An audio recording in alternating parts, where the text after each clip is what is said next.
quickly, we're going to go ahead and unbox this BTC-S37 mining motherboard and do a quick little overview of what we got here prior to going ahead and setting up and using this board. So as you can see, this board is very long, kind of flimsy, but it looks like it's been made of very good material.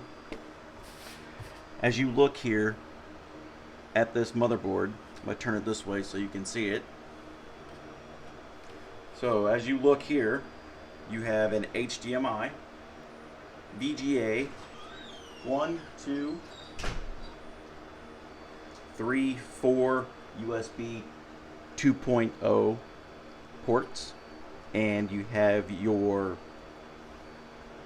Ethernet connection and a power on switch. As I spin it this way, this board comes with an integrated CPU and an integrated CPU fan, so you don't have to provide any of that.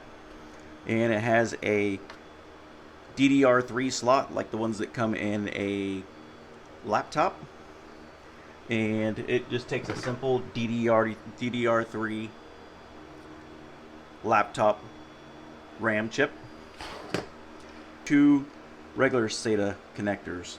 With this board, it comes, if you look on the side here, I'm going to put it and give you a little bit of view there, and I'm going to back away. So if you look here, you got 1, 2, 3, 4, 5, 6, 7, 8. You have 8 6-pin PCIe connectors, and then you got 1, 2, 3, 4 fan connectors that are right here on this side. So this will be the back side of your board, so it makes it nice and convenient. All your connectors are on that one side. So whenever we hook up our power, we have to make sure we hook up our power to this power 1 slot, and these are all 16-pin slots. So when we hook up our power, we're going to hook it up to this first one specifically, because this one is the slot that is going to power our CPU, fan, and our RAM. And with this one, this particular board, you're going to power or use a USB for your operating system. So today we will be installing a USB with the Hive OS operating system. Alright, what you see in front of you is everything you need to get this BTC-S37 mining motherboard up and running. Alright, so you got your server power supply, your breakout board, your RAM, your video card, USB stick with Hive OS on it, power cord for your server supply, and you're going to have your cable, which is going to go from your breakout board to your motherboard and to your video card. So when we install the RAM, you're going to take your RAM chip, insert it at a 30-degree angle, make sure it's seated all the way. All you're going to do is just push it down slightly and it's going to pop into place. It's that simple.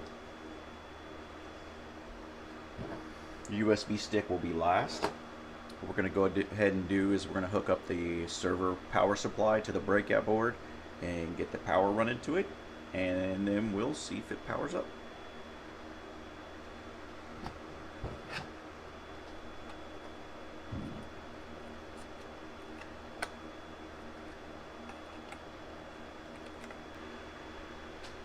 The last piece we have is to go ahead and take a USB stick and put it in one of your USB 2.0 slots right there. As you can see, it's right there. And then we're going to go ahead and hit the power on it and test it and make sure it all fires up, and then we will install it in our rig and log into it. We have power. Your card has power. And it looks like it is fired up and running. Alright, we got the rig all hooked up here. We got 1, 2, 3, 4, 5 GPUs set up, and there is my 2 parallel miner power supplies that I bought at Parallel Miner. They had Total is 1,500 watts. They're very good price. They're linked together, so when I turn one on, they both come on. I would highly suggest you looking into them. They are great power supplies that you can get. They are server power supplies. There is the setup. Now I'm going to go over to the computer and configure it. So you're going to go ahead and come up here and hit sign in. When you do, I'm already signed in. You're just going to put in your login credentials and sign in. So you're going to come down here. You'll see you'll have workers. I have several workers in my setup. They'll tell you which rig, how many GPUs, your consumption of power, your daily cost of wattage, your mega hash overall for whatever your highest coin that you have for your rig selected.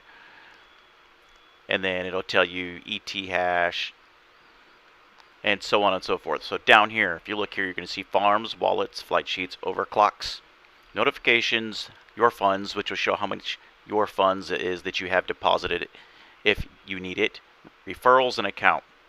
And then right below that, you're going to see your different rigs. I have a 3060 Ti rig, an AMD rig, which is basically my test bench rig, which I will fix the naming of that here shortly. And then I have the new rig I just put into play, which is going to be the BTC-S37 8 GPU rig. So what I'm going to do is I'm going to come right down here and click on that BTC-S37 rig. It's going to bring it up here. It's going to tell you missing a flight sheet.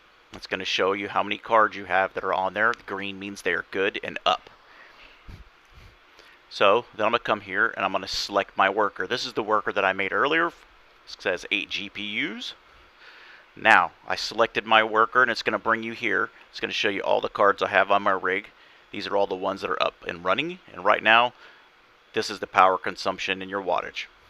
And this is the core clock. And this is your temperature. So what I'm going to do is I'm going to come over here to flight sheets. So here at flight sheets, right, I already have a few that I've already made. If you do not have any, what you would do is come here to flight sheet and you would create a flight sheet. To create a flight sheet, you would just hit this flight sheet button and you come here and where it says number 1, you're going to hit the drop down and pick which coin you're mining. Say you're mining Ethereum. Then you're going to come here and you're going to hit the next drop down. I already have 2 wallets or multiple wallets already installed. I'm going to go ahead and hit my wallet that I already have installed for Ethereum. But if you don't, you just hit this add wallet link. You're going to come here, pick which coin, put the wallet address, and then you could just name your wallet. Then hit create, and your wallet would be created. Next thing, you're going to pick which pool you want to mine to. This makes it